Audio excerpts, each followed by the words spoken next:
saistības mums ir, un tās ir īstenojot un iedzīvinot Eiropas parlamenta un padomes direktīvu, kas ir jāpārņem līdz 2027. gadam.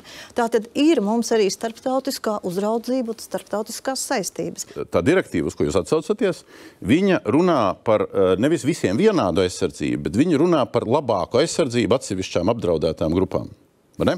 Runā. Ļaujiet pajautāt. Jā, Eiropas parlamenta un padomes direktīva, numuriņš mums bija 1385.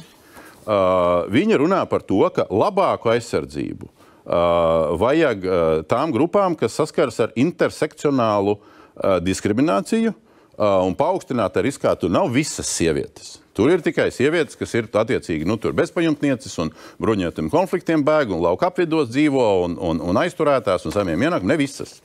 Nu, ne.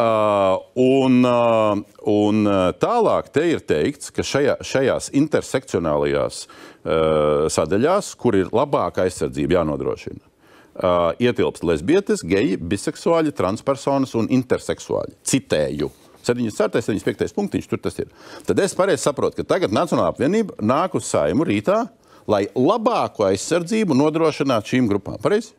Nu, pagaidiet, es domāju, ko pagaidiet? Nu, tas ir direktīvā rakstīts, melns uz baltu. Eiropas parlamenta un padomes direktīva. Jā. Tātad, direktīvas mērķis ir nodrošināt visaptvarošu. Un es 74, 75 paņemiet, es nocitēju to visu. Vardarbību pret sievietēm. Protams, un īpašā aizsardzība. Ģimenēm visā un īpašā aizsardzība šīm grupām. Man vēl viens jautājums. Tur ir teikt, jāveic pasākumi, lai novērstu kaitīgu dzimumu stereotipu veidošanos, tādēļ izskaužot ideju par stereotipiem par sieviešu un vīriešu lomām. Es tik detalizēti šo nevaru komentēt, vēl nevaru.